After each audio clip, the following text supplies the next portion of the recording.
My son-in-law smiled at me across the table like he'd just done me the greatest favor of my life.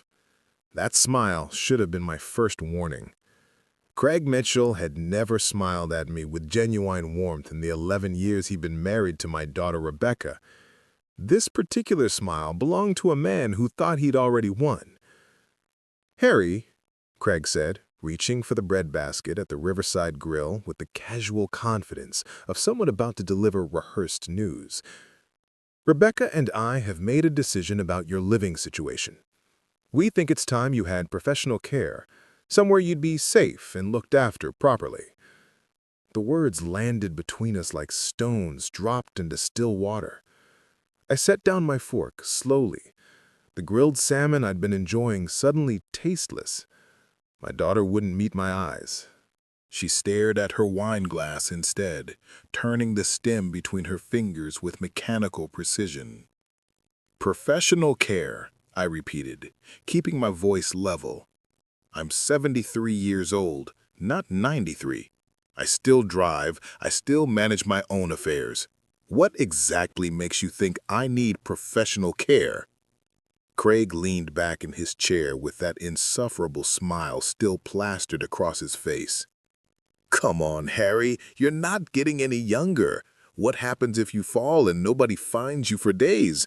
What if you forget to take your medications? Rebecca worries about you constantly." I turned to my daughter, searching her face for some sign of the girl I'd raised alone after Eleanor died. The girl I'd worked 16-hour days to put through the University of Oregon. The girl who used to bring me terrible handmade Father's Day cards that I'd treasured more than gold. "Is that true, Rebecca? You worry about me constantly?" She finally looked up, and I saw guilt swimming in her eyes. "It's just that the house is so big, Dad, and you're all alone there. Maplewood Senior Living Center has everything you'd need: activities, medical staff on site, people your own age to socialize with." Maplewood. The name hung in the air between us. I knew that building intimately. Every brick, every pipe, every square foot of that 4-story structure. I should. I'd bought it 26 years ago when it was a struggling apartment complex, renovated it completely, and converted it into one of Portland's premier senior living facilities. The irony would have been funny if it weren't so tragic. "I see," I said quietly. "And I suppose you've already made arrangements?" Craig pulled a folder from his briefcase with theatrical efficiency. "We've actually already completed the paperwork. We just need your signature. They have a beautiful room available on the 3rd floor, corner unit with great natural light. You'll love it." "Without my input or consent, you've decided where I'm going to live?" "Dad, please don't make this harder than it needs to be." Rebecca's voice cracked slightly. "We're doing this because we care about you. The house is too much for you to maintain. We can sell it and use that money to ensure you get the best care possible." There it was. The real reason crystallized in that single sentence about selling the house. My craftsman-style home in Laurelhurst, worth easily $900,000 in Portland's current market. The house I'd bought when Rebecca was 15. The house where Eleanor had planted rose bushes that still bloomed every spring. The house they wanted to liquidate. "I'm not signing anything tonight," I told them firmly. "This is a conversation that requires more thought than a dinner at a restaurant." Craig's smile finally slipped, revealing something colder underneath. "Harry, with all due respect, this isn't really optional. We've consulted with doctors who agree that living alone at your age is a significant risk. We can do this cooperatively, or we can pursue legal guardianship. The choice is yours." The threat was clear. Sign voluntarily, or they'd have me declared incompetent. I looked at my daughter again, this woman I'd sacrificed everything for, and saw a stranger wearing her face. "I need to use the restroom," I said, standing up carefully and reaching for my cane. Not because I actually needed the cane most days, but because I'd learned that carrying it made people underestimate you. Let them think you're feeble. Let them think you're weak. People reveal their true intentions around those they consider helpless. In the restaurant bathroom, I steadied myself against the sink and stared at my reflection. 73 years old, silver hair thinning but still present, shoulders still broad from a lifetime of physical work before I'd made my fortune in real estate. I'd survived the Korean War. I'd built a business from nothing. I'd raised a daughter alone after cancer took Eleanor. And now that daughter was trying to rob me of my independence for money. My phone was already in my hand before I had made the conscious decision to use it. I pulled up my contacts and dialed Angela Rodriguez, the property manager who'd been running my real estate portfolio for the past decade. "Angela, it's Harry Bennett. I need you to pull the ownership records for Maplewood Senior Living Center and email them to me within the hour. Everything. Original purchase documents, renovation permits, current operational licenses, all of it." "Mr. Bennett, is everything okay?" Her concern was genuine. Angela had worked for me long enough to know I didn't make requests like this without reason. "Everything's fine," I lied smoothly. "Just need to review some old files. Can you do it?" "Of course. Give me 45 minutes. When I returned to the table, Craig and Rebecca had clearly been talking about me. Their conversation cut off abruptly as I approached, guilty expressions flickering across both faces before they rearranged themselves into masks of concern. "So," Craig said with forced cheerfulness, "have you had time to think about our proposal?" "I've had time to think about many things," I replied, settling back into my chair. "Tell me something, Craig. How much debt are you two in?" The question caught him off guard. His confident demeanor cracked just enough for me to see the desperation underneath. "That's not relevant to this conversation. Humor me. How much?" Rebecca's face had gone pale. "Dad, that's not your concern." But it was my concern. Their urgency suddenly made perfect sense. They weren't worried about my welfare, they were drowning financially and saw my house as a life raft. My home, my independence, my dignity, all secondary to whatever mess Craig had gotten them into. "I'm not signing anything," I said with finality. "Not tonight, not without consulting my own attorney. If you want to pursue guardianship, you're welcome to try, but I promise you, it won't go the way you're expecting." Craig's face flushed red. "You stubborn old man, we're trying to help you." "No," I corrected him calmly. "You're trying to help yourselves. There's a difference." I stood up, left 320s on the table to cover my portion of the meal, and walked out of the Riverside Grill with as much dignity as I could muster. Behind me, I heard Rebecca call my name, but I didn't turn around. Some bridges, once burned, can't be rebuilt with words alone. The drive home through Portland's evening streets gave me time to process what had just happened. Rain misted against my windshield, typical for March in Oregon. The city lights blurred into watercolor streaks as I navigated the familiar route to Laurelhurst. This neighborhood had been my sanctuary for decades. Tree-lined streets, historic homes, the kind of community where neighbors still knew each other's names. My house welcomed me with the particular silence of a space that had once been filled with love and laughter.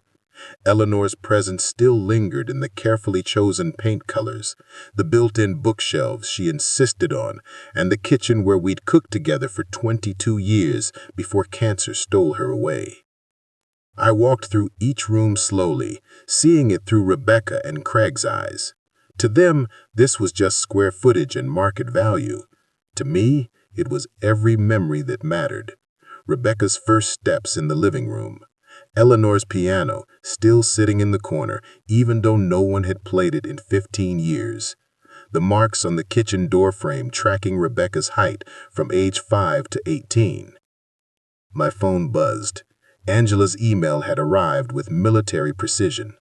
I opened it on my laptop and began reading through documents I hadn't reviewed in years. Preparing and narrating this story took us a lot of time, so if you are enjoying it, subscribe to our channel. It means a lot to us. Now back to the story. Purchase agreement dated May 1998.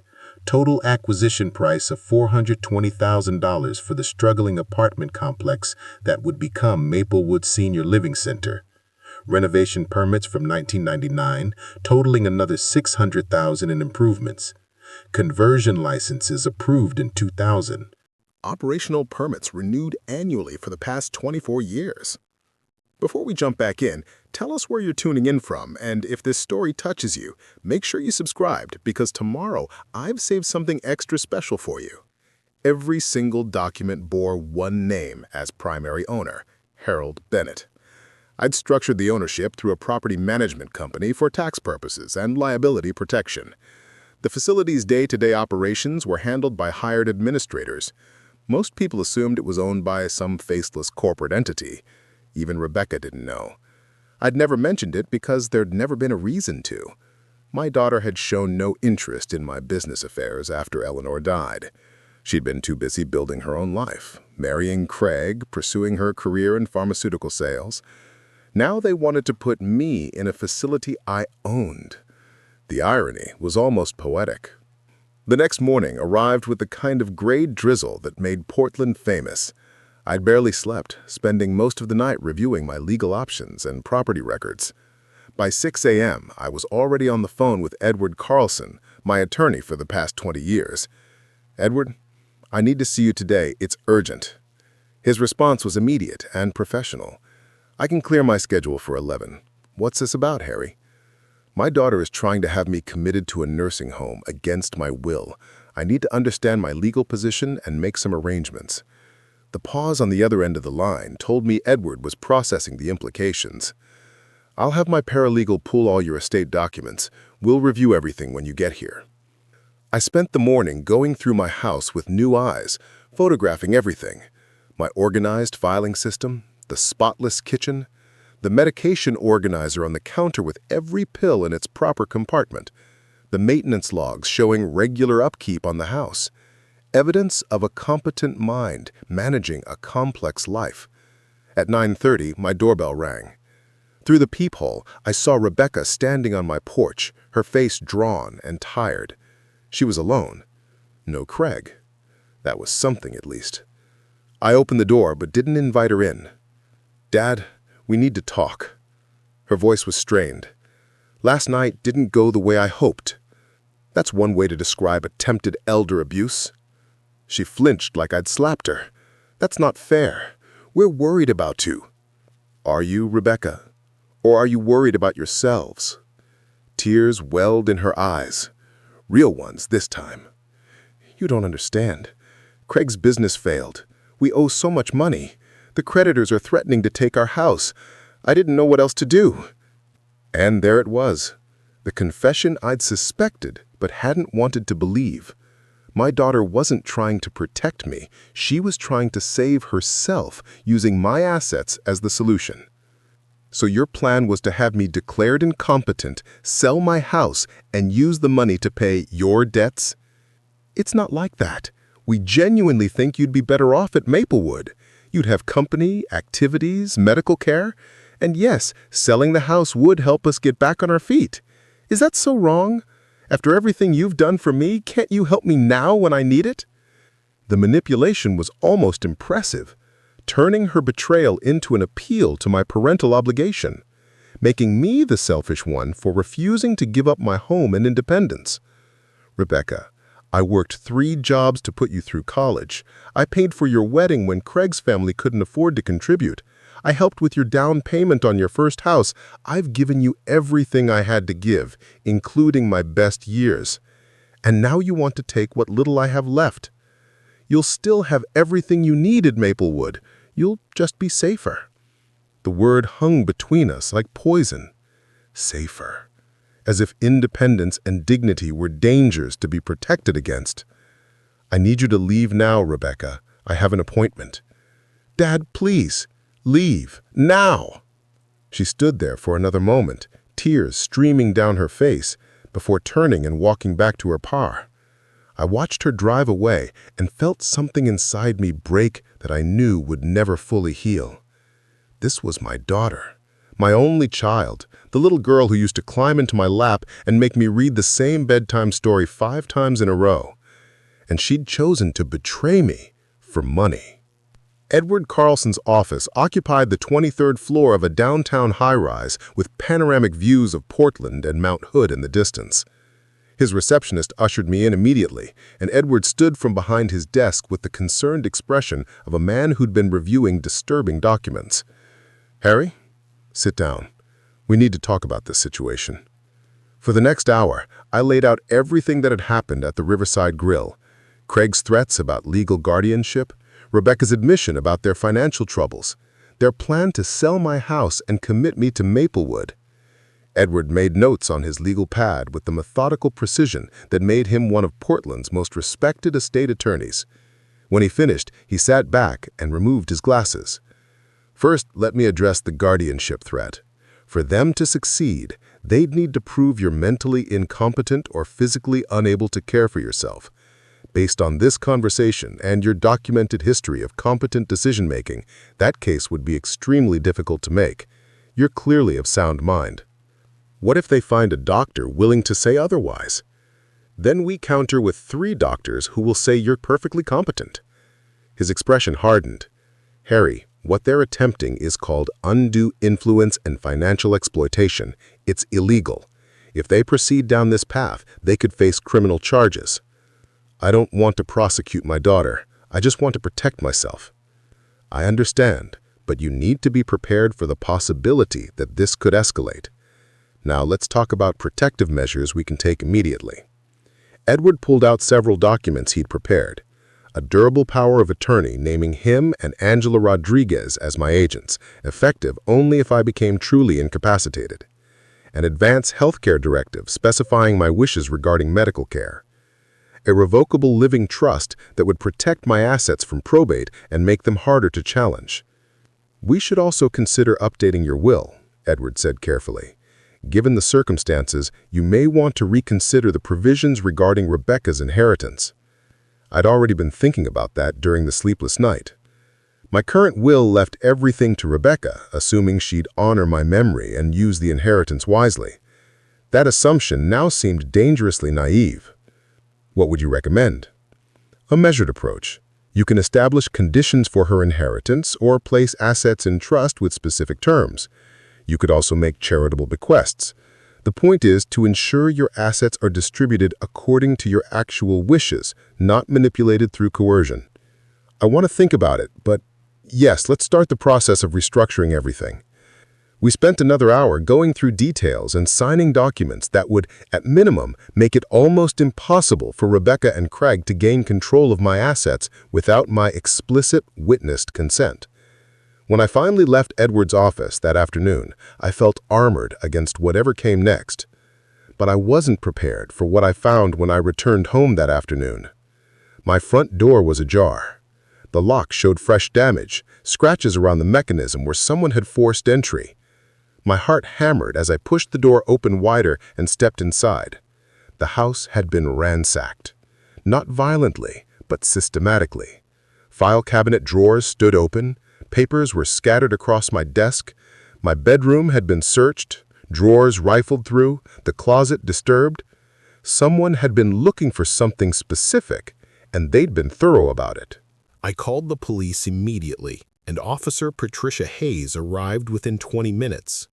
She walked through the house with professional calm, documenting everything with photographs and notes. "Mr. Bennett, is anything missing?" I'd been conducting my own inventory while waiting for her to arrive. My television was still there. Eleanor's jewelry box sat untouched on the dresser, her wedding ring and pearl necklace exactly where they'd always been. My laptop remained on the desk. Nothing of obvious monetary value. But they went through my personal papers, financial documents, property records, legal files. Officer Hayes looked up from her notepad. "Do you have any idea who might have done this?" I had a very good idea, but accusing my daughter of breaking into my house felt like crossing a line I wasn't quite ready to cross. Not yet. Not without proof. I have suspicions, but I'd rather not speculate without evidence. Any security cameras? No. This neighborhood has always been safe. She finished her report and promised to increase patrols in the area, but we both knew the chances of finding whoever had done this were slim. After she left, I sat in my living room and tried to process what this escalation meant. They were looking for my will, my property documents, anything they could use to expedite their plan or understand my financial situation. The break-in wasn't random burglary. It was reconnaissance. My phone rang. Craig's number. I let it go to voicemail, then listened to the message he left. "Harry, we need to talk. Things got a little heated yesterday, and I think we all said things we didn't mean. Why don't you come by our place tomorrow for dinner? We can discuss this situation calmly and work out an arrangement that benefits everyone. Rebecca really wants to make things right. Call me back." The false friendliness in his voice made my skin crawl. They'd broken into my house, and now they wanted to have a nice family dinner to talk things through, as if the violation could be smoothed over with pot roast and apologies. I didn't call back. Instead, I called Angela Rodriguez again. "Angela, I need you to arrange something for me. Quietly, without drawing attention. Can you do that?" "Of course, Mr. Bennett. What do you need?" "I need to become a resident at Maplewood Senior Living Center. Not permanently, just on paper. I want a room assigned to me, intake paperwork processed, everything official. Can you make that happen through the administrative channels without anyone knowing I'm the actual owner?" There was a long pause while she processed this unusual request. "May I ask why?" "Let's call it insurance. I'll explain everything later, but right now, I need you to trust me. How soon do you need this arranged?"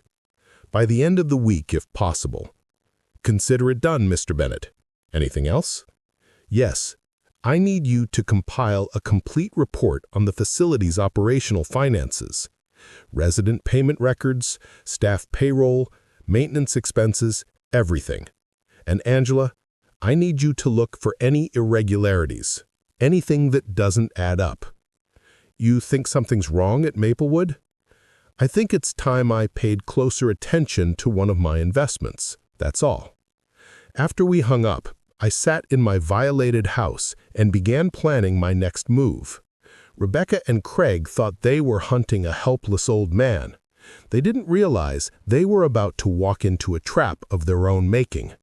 If they wanted to put me in Maplewood Senior Living Center so badly, then that's exactly where I'd go, on my terms, with my eyes wide open. And when the time came to reveal the truth, their carefully constructed scheme would collapse under the weight of its own arrogance. The game had begun, and I was playing several moves ahead. Maplewood Senior Living Center looked different when you arrived knowing you owned every brick in its foundation. I pulled into the visitor parking lot on a gray Wednesday morning, watching residents shuffle along the covered walkway between buildings. Some pushed walkers. Others moved with the careful deliberation of people whose bodies had begun betraying them. A few sat in wheelchairs, staring at nothing in particular.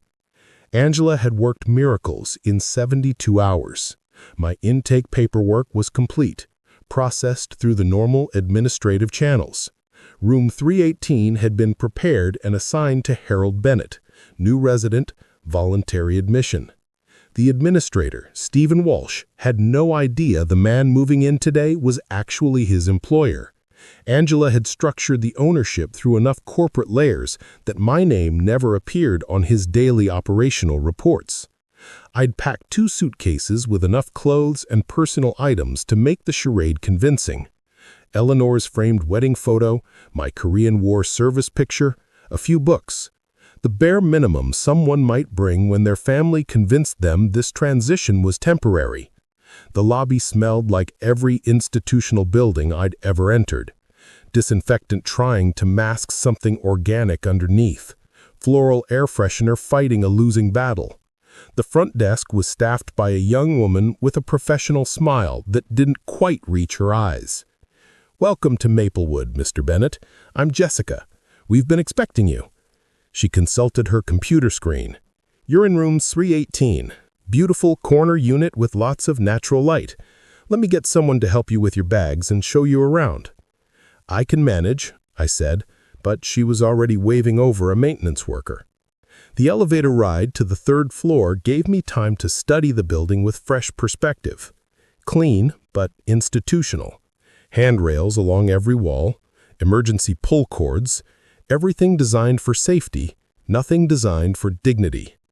The carpeting was that particular shade of blue-gray that showed neither stains nor personality.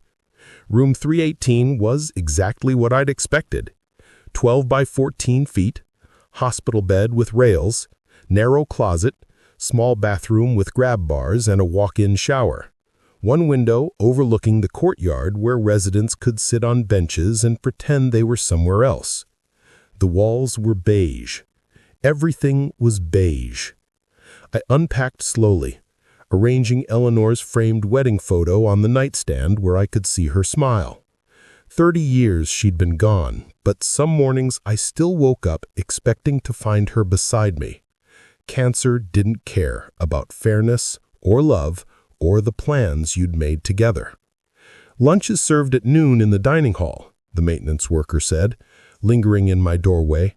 "First floor, through the double doors. You can't miss it. There's usually a crowd." After he left, I sat in my new temporary reality. This was what Rebecca and Craig wanted for me. This box with its beige walls and institutional furniture. This reduction of a 73-year life into 12 by 14 feet of square footage. My phone buzzed. Edward Carlson texting to confirm I'd moved in safely and reminding me that legally I could leave whenever I chose. I was a voluntary resident, not a prisoner. But leaving wasn't part of the plan. Not yet. At 11:45, I made my way down to the dining hall to observe the social dynamics. Large room with circular tables seating 6.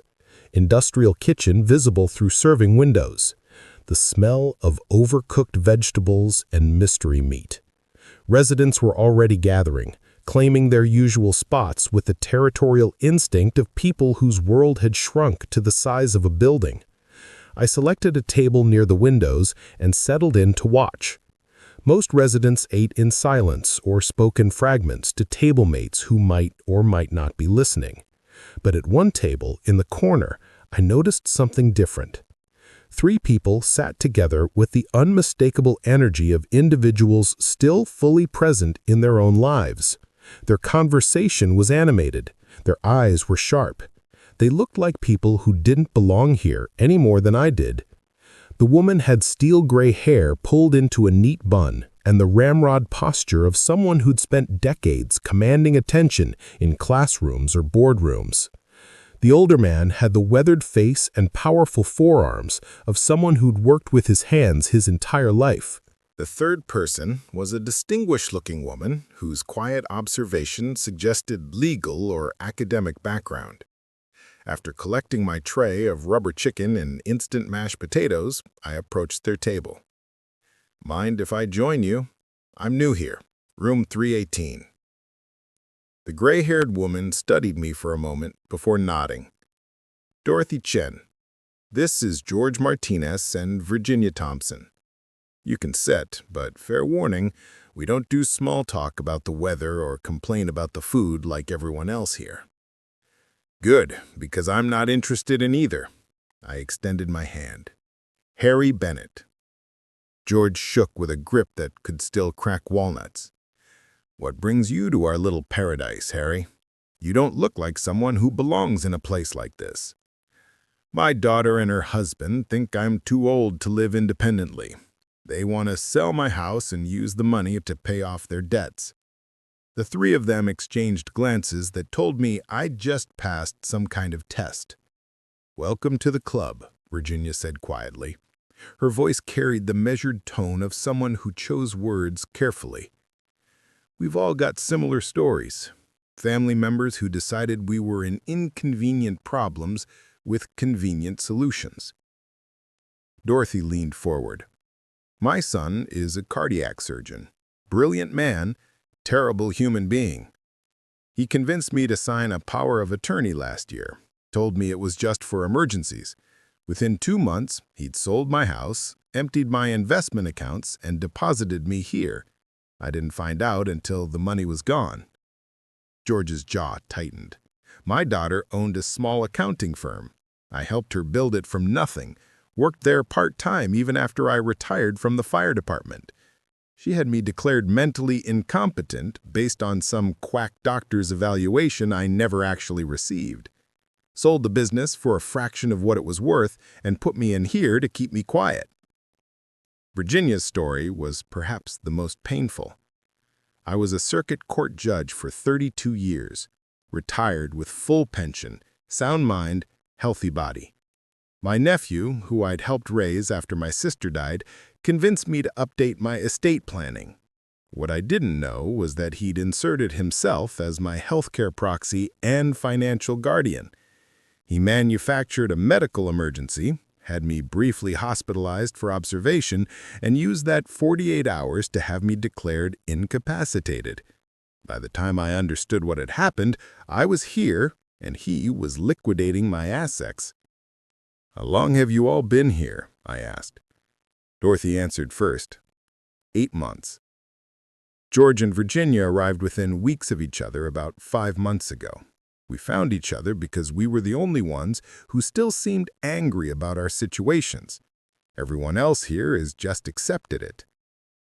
Have you tried fighting back legally? Virginia's expression turned grim. I tried. I'm a judge. I know the law. But from inside these walls, with family members controlling your finances and communications, it's nearly impossible. Stephen Walsh, the administrator here, is very efficient at isolating residents from outside resources. Phone calls are monitored, mail is screened, visitors are restricted. He claims it's for our safety and privacy, but it's really about control. George added, "We've been collecting information, documenting the systematic way this place operates. Walsh has a relationship with several lawyers and doctors in Portland who specialize in facilitating these arrangements. They work together to make everything look legal and above board while families rob their elderly relatives blind." "How many residents here are in similar situations?" I asked. Dorothy pulled out a small notebook from her cardigan pocket. "We've identified at least 15 people in this facility alone who were placed here against their will through questionable legal mechanisms. And Walsh has been here for 7 years. We think the number could be much higher if we looked at everyone who's passed through." I sat back and considered what they were telling me. My property was being used as a warehouse for elder abuse. Stephen Walsh was running a criminal enterprise right under my nose, and I'd been too hands-off with the day-to-day operations to notice. "What if I told you I might be able to help?" I said carefully. "I have resources outside these walls, legal connections, financial means, and a very personal motivation to burn this whole system down." Virginia studied me with the intensity of someone who'd spent 30 decades evaluating credibility from the bench. "Who are you really, Harry Bennett?" "Right now, I'm just another old man whose family betrayed me. But I didn't walk into this situation unprepared. I have an attorney on standby. I have documentation being gathered, and I have something else that might surprise you." "What's that?" George asked. "Time. My daughter and son-in-law think they're on a deadline to liquidate my assets. They think I'm helpless and isolated in here. That gives us room to maneuver while they make mistakes." Dorothy leaned in closer. "You're running a long game. You let them think they've won while you build your case." "Exactly. But I can't do it alone. I need eyes and ears inside this facility. I need documentation of how Walsh operates. I need evidence that what's happening here is systematic, not just individual family disputes. We can do that, George said immediately. We've already been doing it informally. If you can give us a structure and an endgame, we'll give you everything we've got. Virginia pulled out her own notebook, this one filled with dates, times, and detailed observations. I've been tracking Walsh's patterns for 3 months. The families he meets with, the doctors who sign paperwork, the lawyers who process guardianships. It's the same names over and over. They've built an entire ecosystem of exploitation. I felt something I hadn't experienced since Eleanor died. The sense of purpose that comes from finding allies in an unjust fight. These 3 people had been betrayed by their families and imprisoned in a system designed to silence them, but they hadn't given up. They'd been waiting for someone with the resources and motivation to turn their documentation into action. "Here's what I propose," I said, lowering my voice even though the nearest occupied table was 15 feet away. "We spend the next 2 weeks gathering evidence, everything we can document about how this place operates.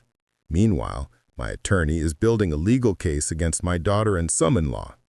When the time comes to strike, we don't just save ourselves, we expose the entire operation and help everyone trapped in this system."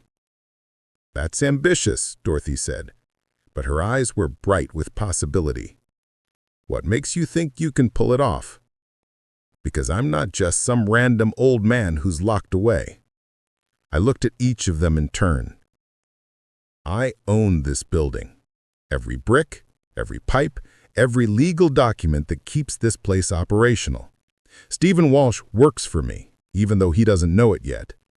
And when I'm ready, I'm going to use that leverage to destroy everyone involved in this scheme." The silence that followed was profound. George recovered first, a slow smile spreading across his weathered face. "You magnificent son of a gun, you walked right into their trap on purpose." With my eyes wide open, I confirmed. "They wanted to put me in a nursing home, so I picked the one I own and came in as a spy." Virginia was already thinking strategy. "We need to be careful. If Walsh suspects anything unusual, he'll shut down operations or destroy evidence. We have to operate like we're under surveillance." "Which we probably are," Dorothy added.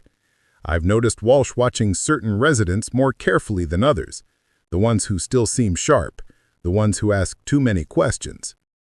"Then we give him exactly what he expects to see. Confused old people grateful for care. We attend activities. We complain about the food. We shuffle around looking harmless.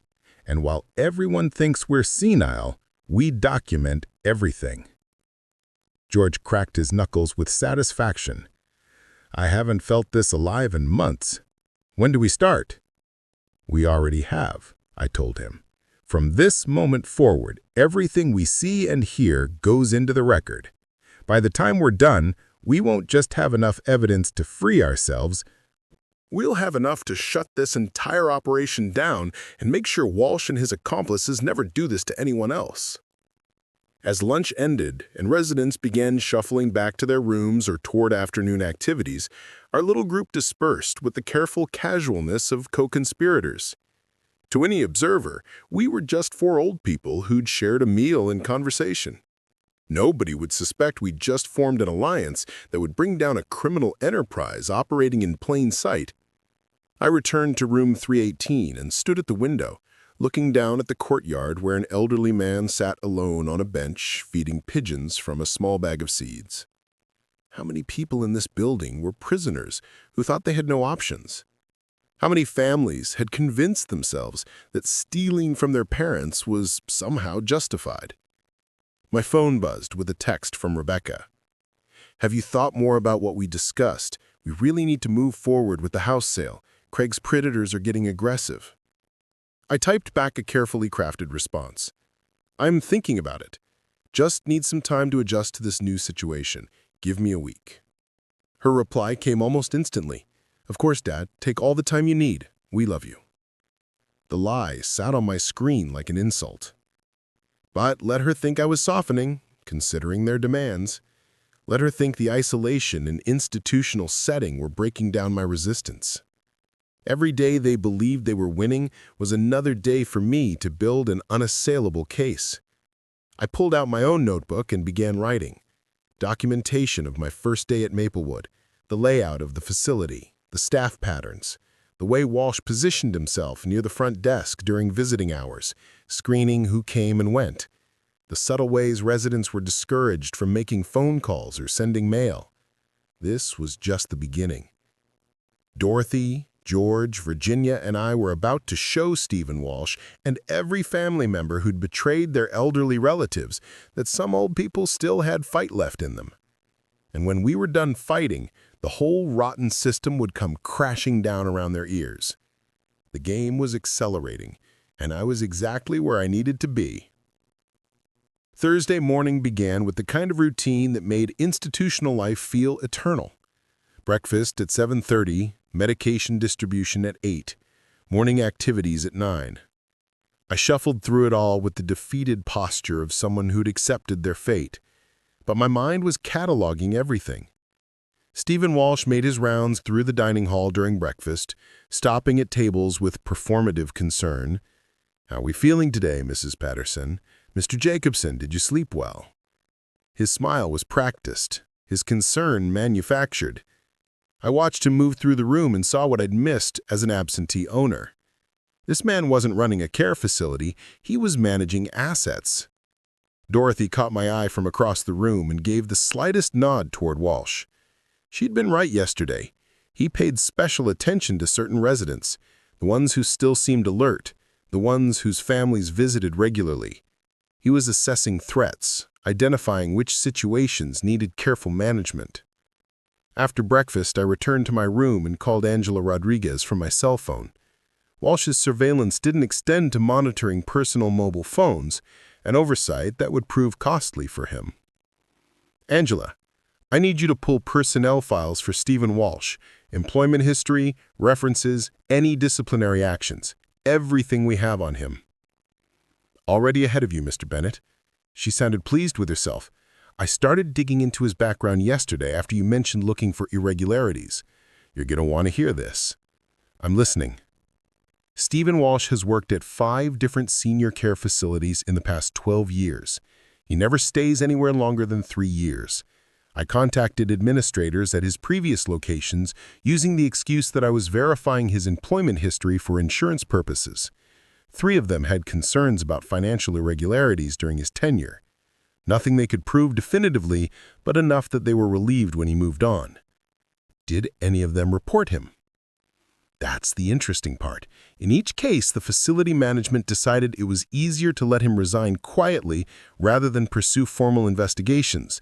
They were worried about liability, bad press, potential lawsuits from families. So Walsh just moved to the next facility and started over." "How did we not catch this during his hiring process? You hired him 7 years ago when you were focused on 3 other property developments simultaneously.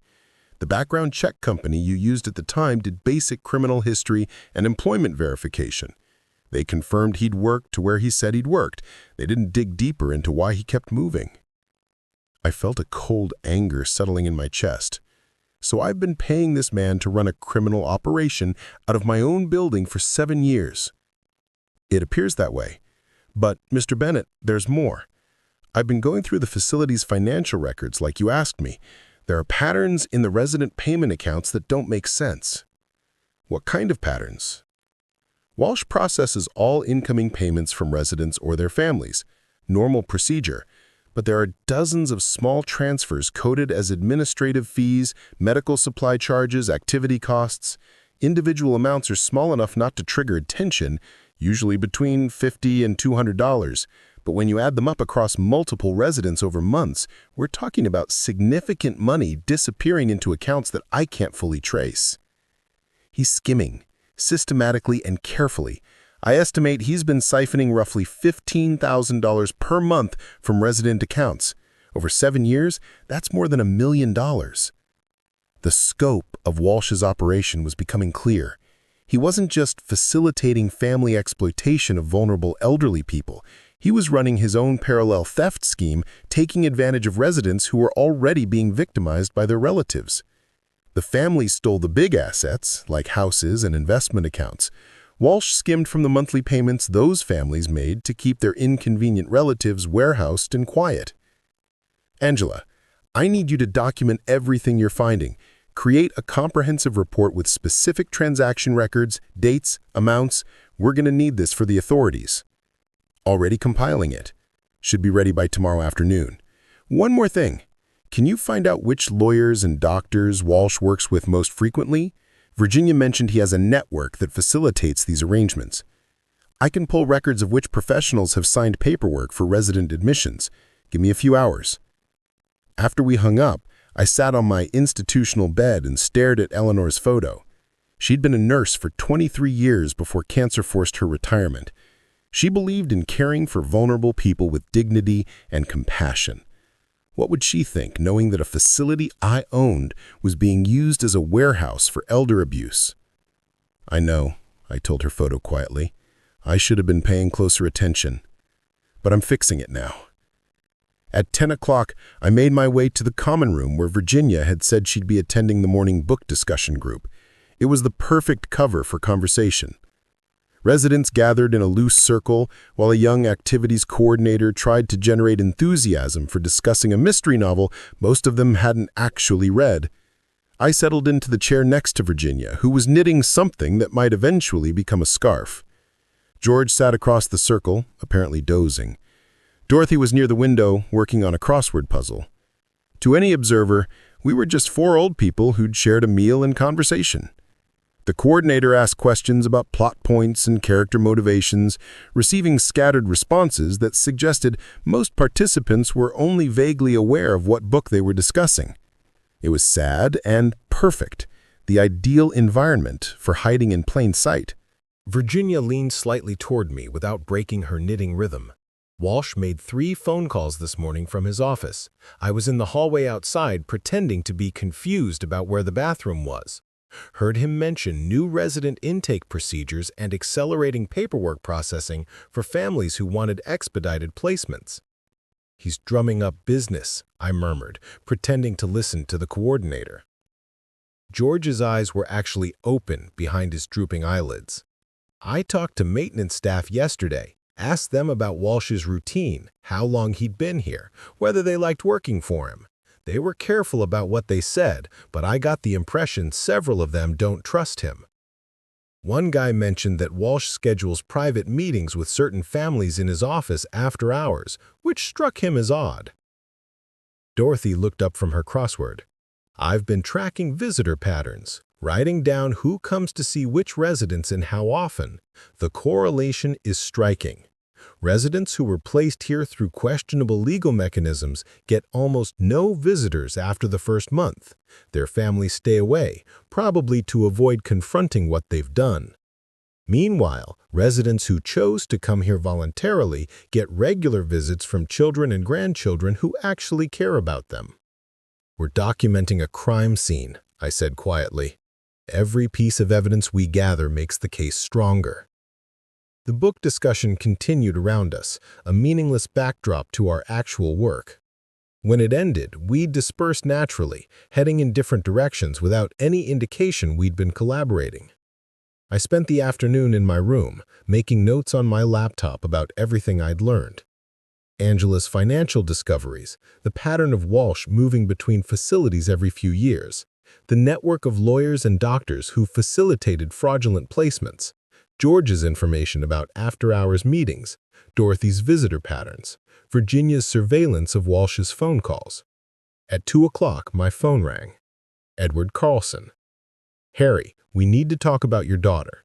She filed paperwork this morning with the court requesting emergency guardianship based on claims that you're mentally incompetent and living in unsafe conditions. I felt my pulse quicken, but kept my voice steady. How long do we have? Hearing is scheduled for next Wednesday. 1 week. She's moving faster than I expected. The petition claims you've been placed in professional care due to cognitive decline and that your property needs immediate management to prevent financial harm. She's probably panicking because I haven't signed over the house yet. What do we need to counter this? Medical evaluations proving you're competent. I've already scheduled you for assessments with 3 different doctors tomorrow and Saturday. We'll have their reports by Monday. I'm also preparing affidavits about your sound decision-making, your financial management capabilities, and the fact that you're residing at Maplewood voluntarily, not because you're incapacitated. What about the break-in at my house? Officer Hayes is including that in her report. The timing is suspicious. Your daughter pushes for guardianship days after someone breaks in and searches your personal documents. It suggests coordinated activity. Good. Make sure the judge knows about that. And Edward, there's something else you should know. I've been gathering evidence about systematic elder abuse at Maplewood. Stephen Walsh, the administrator here, has been facilitating fraudulent placements and stealing from resident accounts for years. When we go to court next week, I want to drop that bomb along with everything else. Harry, that's ambitious. Are you sure you want to expand the scope like that? I'm sure. This isn't just about protecting myself anymore. There are at least 15 other people in this facility who were placed here through fraud. They deserve justice too. And I own this building, Edward. I have a responsibility to clean house. There was a pause while he processed this information. All right, get me your documentation. I'll work with law enforcement to coordinate the timing. But Harry, this is going to get messy. You're essentially exposing a multi-year criminal conspiracy that involves lawyers, doctors, facility staff, and numerous families. The blowback will be significant. Let it blow back. I'm 73 years old. I've survived worse than some corrupt administrator and my ungrateful daughter. After Edward hung up, I sat with the weight of what was coming. Next Wednesday, everything would come to light. Rebecca would walk into court expecting a routine guardianship hearing. Instead, she'd face evidence of conspiracy, attempted theft, and coordination with a criminal enterprise. The revelation would destroy whatever remained of our relationship. But some relationships weren't worth preserving, not when they were built on betrayal and exploitation. That evening at dinner, our group gathered at our usual table. The conversation was casual on the surface, discussions about food quality and minor complaints about the building temperature. But underneath, we were comparing notes and coordinating strategy. Walsh is meeting with a family tomorrow afternoon, Virginia said quietly while cutting her overcooked chicken. New potential resident. The family contacted him directly rather than going through normal intake channels, which suggests they know about his special services. Can we document that meeting? I asked. George smiled slightly. The hallway outside Walsh's office has a bench where residents sometimes sit to rest. Nobody pays attention to old people sitting in hallways. We're practically invisible. Dorothy added, I can position myself there with a book. If the office door opens, I'll be close enough to hear some of the conversation, especially if Walsh does his usual thing of walking families to the elevator afterward. This is what we'd become, a team of elderly spies using our perceived irrelevance as camouflage. Society expected us to be passive, confused, easily dismissed. We were weaponizing those expectations. Friday morning arrived with rain hammering against the windows, turning Portland gray and miserable. I had my first medical evaluation scheduled for 9 o'clock. Edward had arranged for Dr. Patricia Morrison, a respected geriatric psychiatrist, to conduct a comprehensive cognitive assessment. She met me in a small conference room that Maplewood made available for family meetings and professional consultations. Dr. Morrison was perhaps 50, with the brisk efficiency of someone who'd conducted thousands of these evaluations and could spot genuine cognitive decline within minutes. Mr. Bennett, I'm going to ask you a series of questions and give you some tasks to complete. There are no right or wrong answers. I'm just trying to get a complete picture of your current cognitive function. For the next 90 minutes, she put me through memory tests, problem-solving exercises, and questions designed to assess orientation, reasoning, and judgment. I recited strings of numbers backward, drew clock faces showing specific times, explained the meanings of proverbs, described how I'd handle hypothetical situations requiring complex decision-making. When we finished, Dr. Morrison sat back and studied her notes. "Mr. Bennett, I'm going to be very direct with you. There is absolutely nothing in this evaluation that suggests cognitive impairment of any kind. Your memory is excellent, your reasoning is sound, your judgment is appropriate. If your daughter is claiming you're mentally incompetent, she's either been grossly misinformed or she's being deliberately dishonest." "The latter," I said. "She and her husband want to sell my house to pay their debts. Claiming I'm incompetent is their strategy for gaining control of my assets." "I see. Well, my report will make it very clear that you're fully capable of managing your own affairs. In fact, you scored in the superior range for your age group on several measures." After Dr. Morrison left, I returned to my room feeling vindicated, but also sad. My daughter was willing to lie to a court, to claim I was mentally deficient, to destroy my reputation and independence, all for money. The woman I'd raised had become someone I no longer recognized. At 2 o'clock, George appeared at my door with barely contained excitement. "You need to come to the common room, now. Walsh is having his meeting with that family and you can hear everything from the hallway." I followed him to where Dorothy sat on the bench outside Walsh's office, apparently absorbed in her book. Virginia was in the common room nearby, positioned where she could see the office door. I settled into a chair with a magazine, just another resident whiling away the afternoon. Walsh's voice carried through the door, confident and practiced. "The process is straightforward. We have doctors who can provide the necessary medical evaluations. Usually takes about 2 weeks to process the paperwork. Once your mother is declared incompetent, you'll have full control over her finances and can make all decisions regarding her care." A woman's voice responded, younger, anxious. "And she won't be able to fight this?" Walsh's answer was chilling in its casual cruelty. "By the time she understands what's happening, the legal process will be complete. Elderly people don't have many resources to fight back, especially once they're in a facility like this. We can monitor communications, limit visitors if necessary, ensure she doesn't create problems for you." "What about her assets, the house, and her savings accounts?" "Once guardianship is established, you have full authority. Most families liquidate property within a month or 2. We can provide referrals to real estate agents and estate lawyers who work efficiently." "How much does this cost?" Walsh named a figure that made me grip my magazine tighter. $10,000 up front, plus monthly administrative fees as long as she's a resident here. Considering what you stand to gain from her estate, it's a very reasonable investment." The woman agreed. Money would change hands. Another family would betray their elderly mother. Another vulnerable person would be imprisoned in my building while Walsh and his network profited from her exploitation. But not this time. This time we were listening. This time we were gathering evidence. This time the predators had walked into a trap. When the office door opened 20 minutes later, I kept my eyes on my magazine while Dorothy remained absorbed in her book. The woman who emerged was perhaps 45, well-dressed, her face set in determined lines that suggested she'd made peace with what she was doing. Walsh walked her to the elevator, their conversation fading as they moved away. As soon as they were gone, our group converged in Dorothy's room. "Did you get all that?" George asked me. Every word. I'd been recording on my phone the entire time. Virginia was already making notes.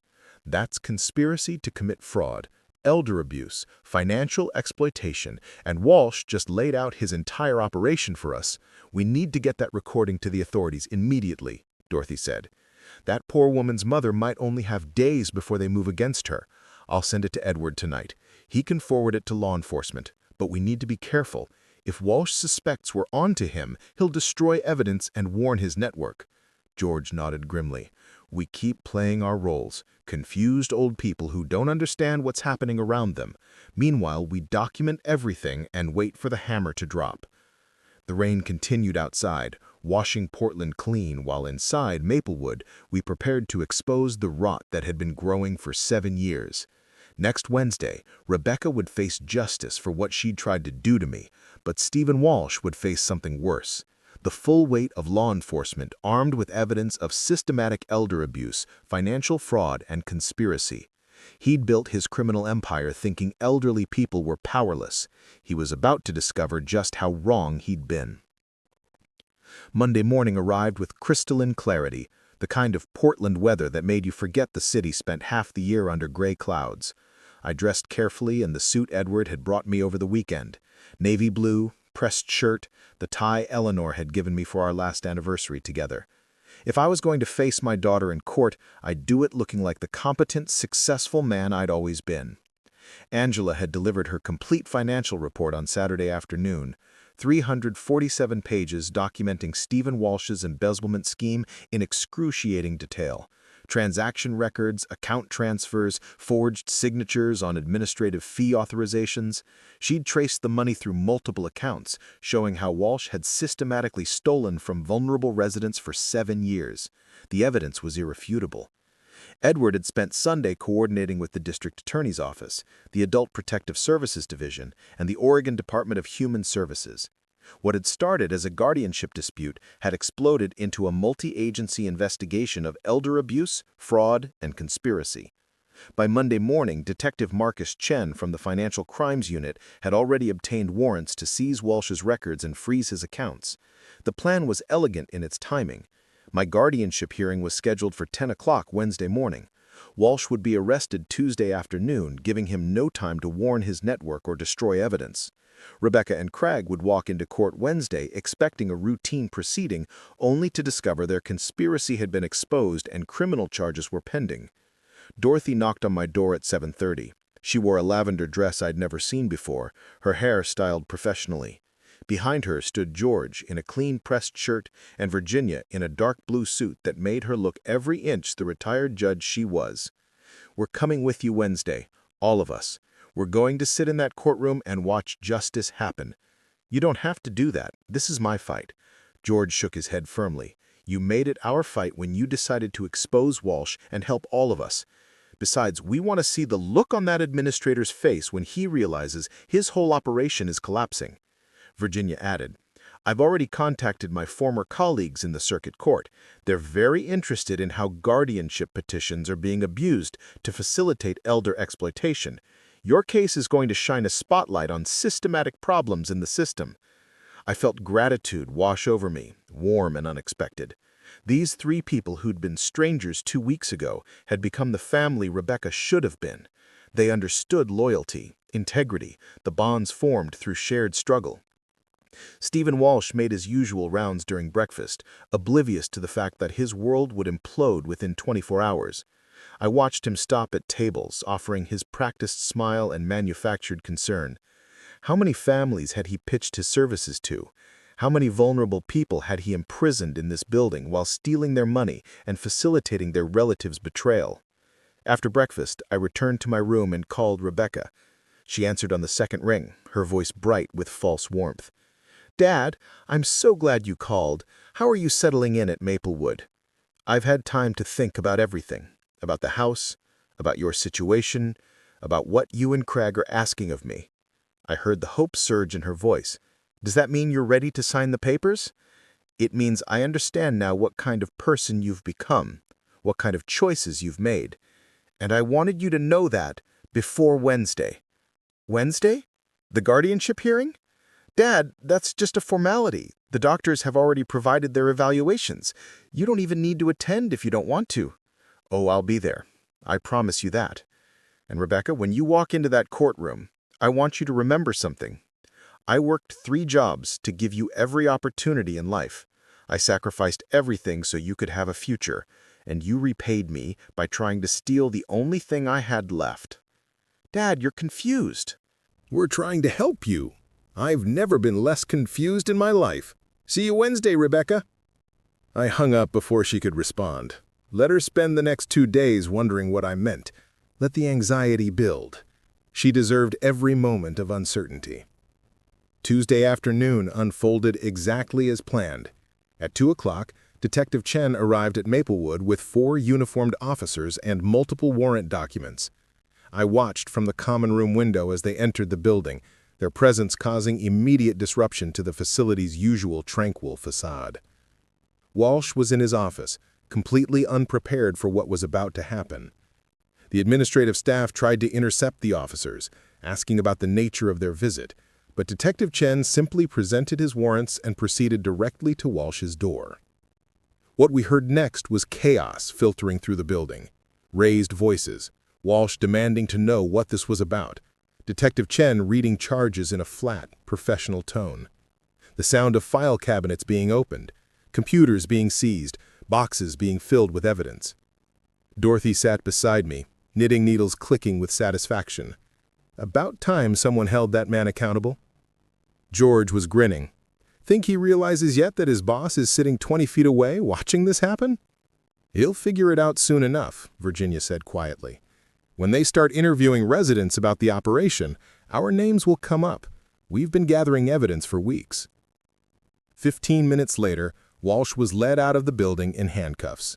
His face had gone pale, his usual confident demeanor shattered. He looked around wildly, perhaps searching for help or understanding. His eyes swept past me without recognition. Just another elderly resident in the common room, invisible and irrelevant. Except I owned every brick of the building he'd used for his criminal enterprise, and I'd just ended his career, his freedom, and his ability to ever hurt vulnerable people again. Detective Chen spent the next 3 hours interviewing residents. Dorothy, George, and Virginia gave their statements first, providing detailed accounts of their own experiences and the evidence they had gathered. Then other residents came forward, people who'd been too frightened or confused to speak up before. Stories of stolen money, forged documents, family members who stopped visiting after Walsh facilitated their access to elderly relatives' assets. By the time Chan reached my room at 6 o'clock, he had enough evidence to support dozens of charges against Walsh and multiple members of his network. Mr. Bennett, I understand you own this facility. That must make this situation particularly difficult. I bought this property 26 years ago with the intention of providing quality care for seniors. Instead, I unknowingly created an opportunity for a predator to systematically abuse vulnerable people. Yes, Detective, it's difficult, but I'm grateful we're fixing it now. Your cooperation has been instrumental. The financial records your property manager provided are comprehensive. We've already frozen Walsh's accounts and identified at least 6 lawyers and 3 doctors who were part of his network. The district attorney is pursuing RICO charges given the organized nature of the conspiracy. What happens to the residents now, the ones who were placed here fraudulently? That's where Adult Protective Services comes in. They're reviewing every questionable placement, contacting family members and, where necessary, pursuing criminal charges for elder abuse and financial exploitation. Some residents will be able to return home, others will need alternative care arrangements, but everyone will be protected going forward. After Chen left, I sat in my room and felt the weight of what we had accomplished. Walsh's arrest was just the beginning. His network would collapse as members turned on each other to negotiate better plea deals. Families who'd stolen from their elderly relatives would face investigations. Doctors who'd signed false competency evaluations would lose their licenses. Lawyers who'd processed fraudulent guardianships would be disbarred. And tomorrow, Rebecca would learn that her attempt to exploit her father had made her part of a federal investigation into elder abuse. That evening, our group gathered in Dorothy's room. Someone had smuggled in a bottle of wine, and we toasted our victory with plastic cups from the facility's kitchenette. To Harry, Dorothy raised her cup, for having the resources and courage to fight back. To all of us, I corrected, this was a team effort. We documented the evidence together. We supported each other. We proved that elderly people aren't helpless victims to be exploited. Virginia was already thinking about the broader implications. This case is going to change how guardianship petitions are evaluated in Oregon. Judges will be more skeptical, lawyers will face greater scrutiny, families will think twice before trying to steal from their parents. How many people did we save? George wondered aloud. Not just the ones here now, but the ones who would have been victimized in the future if Walsh had continued operating. Impossible to calculate, but the number was significant. Walsh had been running his scheme for 7 years at Maplewood alone. If he'd moved between facilities every few years for the past 12 years, stealing from vulnerable people at each location, the total victim count could be in the hundreds. We talked late into the evening, sharing stories about our lives before we'd ended up here. Dorothy had taught high school English for 38 years, shaping young minds and fostering love of literature. George had run into burning buildings for 30 decades, saving lives while risking his own. Virginia had presided over thousands of cases, trying to ensure justice prevailed despite the imperfections of the legal system. These were people of substance and accomplishment, and their families had tried to erase them, reduce them to inconvenient problems with convenient solutions. The tragedy wasn't just personal betrayal, it was society's willingness to discard people once they reached a certain age, to assume elderly meant incompetent, to treat seniors as burdens rather than resources. Wednesday morning, Edward picked me up at 8 o'clock. Dorothy, George, and Virginia had arranged their own transportation and would meet us at the courthouse. Angela would be there as well, along with Detective Chen ready to provide testimony if needed. The drive downtown gave Edward time to review strategy one final time. Harry, Rebecca's attorney is going to argue that you're displaying diminished capacity by refusing reasonable care arrangements. They'll claim your insistence on living independently despite your age constitutes poor judgment. And we counter with medical evaluations showing perfect cognitive function, my documented history of sound financial management, and evidence that Rebecca's petition is motivated by financial desperation rather than genuine concern for your welfare. Exactly. Plus, we have the recording of Walsh pitching his services to that family. It proves the facility Rebecca chose for you is part of a criminal network. That undermines her entire argument about wanting quality care for you. What about the charges against Rebecca and Craig?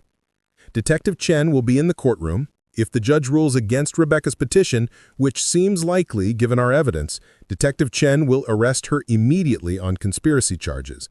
The DA is prepared to argue that Rebecca coordinated with Walsh to facilitate your fraudulent commitment, making her part of the larger criminal enterprise. The courthouse steps were already crowded when we arrived. Media vans lined the street, cameras ready. News of Walsh's arrest had broken Monday evening, and reporters were connecting dots to the guardianship hearing scheduled for this morning. This wasn't just a family dispute anymore. It was a test case for elder abuse prosecution, a referendum on how society protected its most vulnerable members. Rebecca and Craig stood near the entrance with their attorney, a severe-looking woman in an expensive suit. Rebecca's face brightened when she saw me, but the smile died when she noticed Edward, Angela, Dorothy, George, and Virginia forming a united front behind me. "Dad, what's going on? Why are all these people here?" "They're here for the same reason I am, Rebecca, to make sure justice is served." Her attorney stepped forward. "Mr. Bennett, I'm Christine Warren. I represent your daughter. Perhaps we could speak privately before the hearing? Anything you need to say can be said in the courtroom." Craig's face had gone red. "You stubborn old fool. We're trying to help you, and you're turning this into a circus." "No, Craig, you're trying to steal from me. There's a difference." Judge Patricia Morrison's courtroom was packed by the time we entered at 9:45.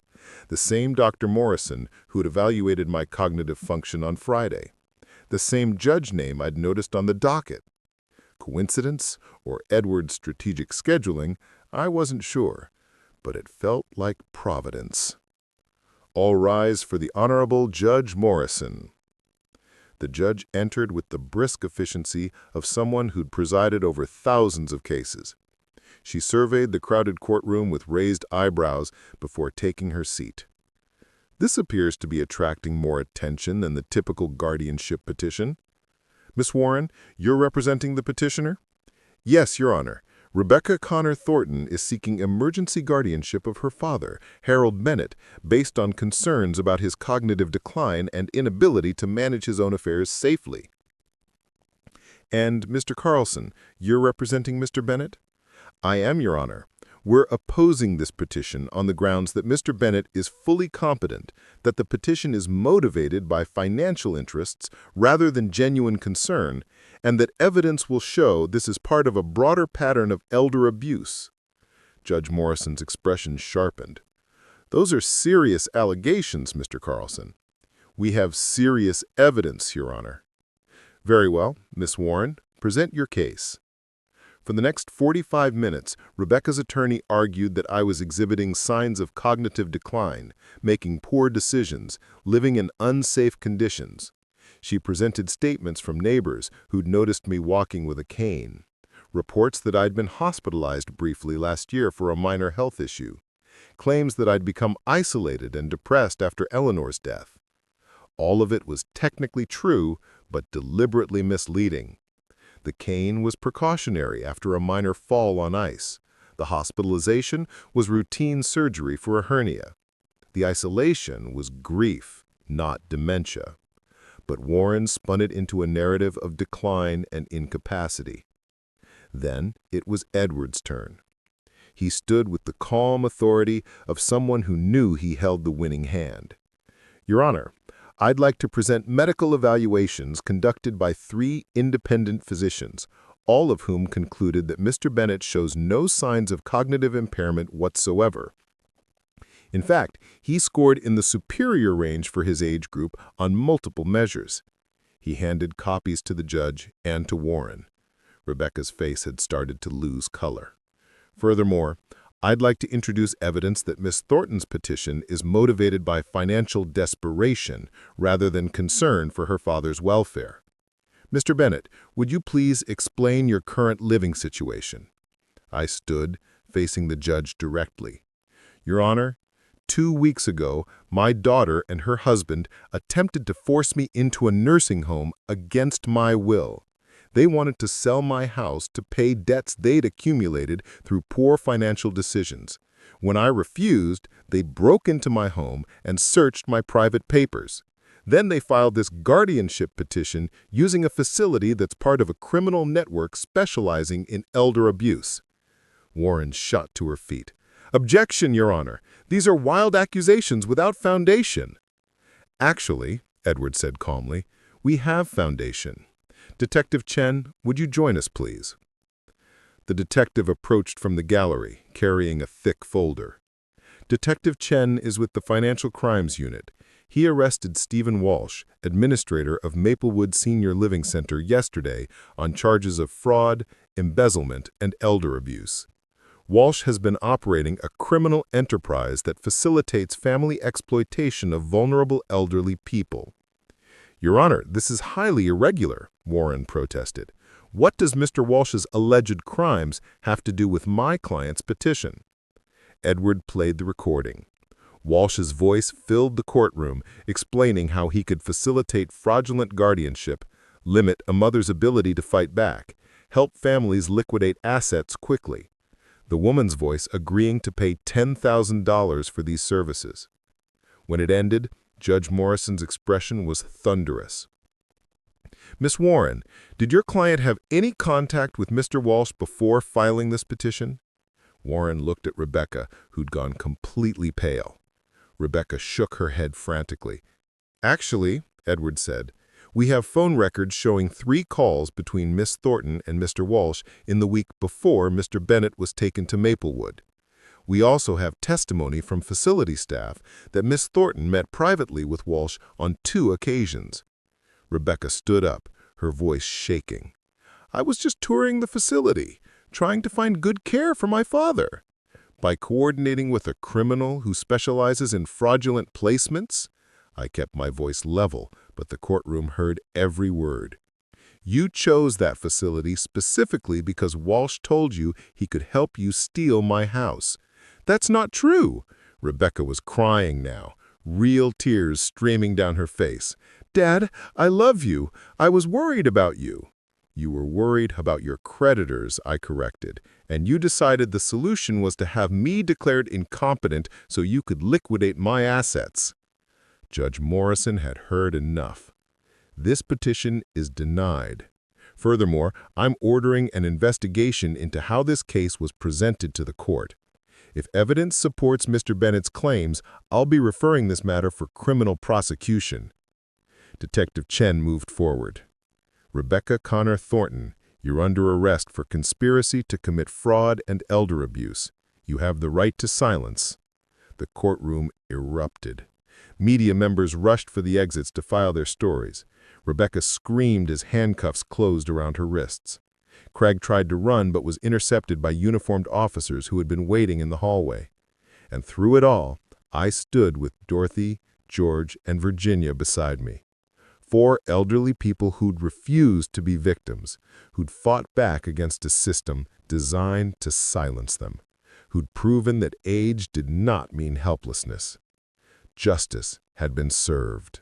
Run background checks that actually dig deep. I'm not letting another Stephen Walsh happen on my watch. George spoke up from where he sat on my couch. What about those of us who don't actually need facility care?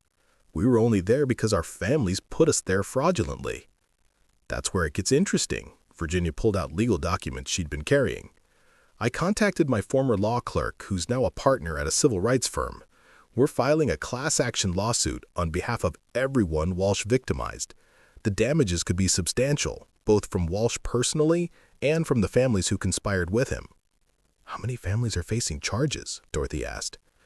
Detective Chen says they've identified at least 19 cases of clear fraud involving Maplewood residents. Some families will face criminal prosecution, others will face civil liability. All of them will have their actions exposed publicly. I thought about those families. People who'd convinced themselves that stealing from elderly parents was somehow acceptable. Some were probably desperate like Rebecca and Craig, drowning in debt and seeing inheritance as a life raft. Others were likely just greedy, unwilling to wait for natural inheritance. Either way, they'd made choices that would haunt them for years. "What happens to Rebecca?" George asked quietly. Edward answered. "She's been charged with conspiracy to commit fraud, attempted elder abuse, and theft by deception. If convicted on all counts, she's looking at 5 to 7 years. Craig faces similar charges, plus additional counts related to the threats he made against Harry." The reality settled over the room like heavy fog. My daughter would go to prison. The little girl I'd raised alone after Eleanor died, the child I'd worked 3 jobs to support, would spend years behind bars because she chose greed over family. "Are you all right, Harry?" Virginia's voice was gentle. "I will be. Eventually. Right now, it just feels like mourning someone who's still alive." Dorothy came to sit beside me, her hand finding mine. "Sometimes the people we love make choices we can't follow them into. That's not your failure. That's theirs." We spent the afternoon on my porch, drinking coffee and planning futures that had seemed impossible 2 weeks ago. George was moving back into his own apartment, the one his daughter had convinced him to vacate. Virginia was working with disability rights advocates to reform guardianship laws. Dorothy was writing a book about her experience, determined to help other families recognize the warning signs of elder abuse. And me? I was restructuring my entire approach to property management. Maplewood would reopen under new leadership, with strict oversight. I'd establish an ombudsman program, giving residents a direct line to report concerns. I'd require quarterly independent audits and surprise inspections. Most importantly, I'd visit regularly myself, maintaining the kind of hands-on involvement that might have prevented Walsh's crimes in the first place. 2 months later, I stood in a different courtroom for Rebecca's sentencing hearing. She'd pled guilty to reduced charges in exchange for testifying against other members of Walsh's network.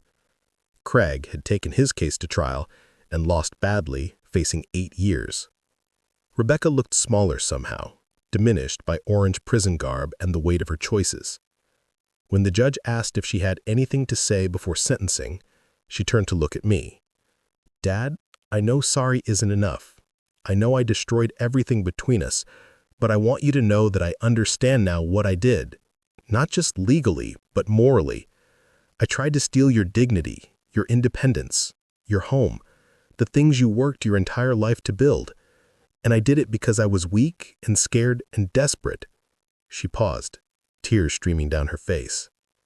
"You deserved better than me. You always gave me everything, and I repaid you with betrayal. I'll spend the rest of my life trying to understand how I became someone capable of that." Judge Anderson sentenced her to 3 years with possibility of parole after 18 months. As the bailiff led her away, Rebecca looked back one more time. I didn't wave or nod or offer any gesture of forgiveness. Some wounds were too deep for easy reconciliation. But I also didn't look away. She was still my daughter, even if she'd forgotten how to be one. Outside the courthouse, reporters waited with questions about the case that had sparked statewide reform of guardianship proceedings. Oregon had passed new legislation requiring independent medical evaluations, mandatory legal representation for respondents, and criminal background checks for facility administrators. The Walsh case had become a watershed moment for elder rights advocacy. Mr. Bennett, do you feel justice has been served? I looked at the camera and thought about all the people who'd been helped by our decision to fight back, the families who'd been prosecuted, the facilities that had cleaned up their operations, the new protections that would help vulnerable seniors for years to come. Justice isn't just about punishment. It's about making sure this doesn't happen to others. If our case prevents even one family from betraying their elderly parents, then yes, justice has been served. That evening, I hosted dinner at my house. Dorothy, George, Virginia, Angela, and Edward gathered around the dining room table where Eleanor and I had celebrated so many milestones. We ate pot roast that I'd spent the afternoon preparing, the smell of rosemary and garlic filling my home with warmth. To chosen family, Virginia raised her glass, the people who stand beside us when blood relations fail. We toasted and ate and talked late into the evening. Stories about lives lived fully, mistakes made and learned from, resilience discovered in crisis. These people had become more than friends. They were proof that connection and loyalty transcended biology. As they were leaving, Dorothy hugged me tightly. Thank you for fighting back, Harry. For all of us, thank you for reminding me I wasn't alone. After everyone left, I sat in my living room with Eleanor's photo. 73 years old, and I'd just fought the hardest battle of my life against my own daughter.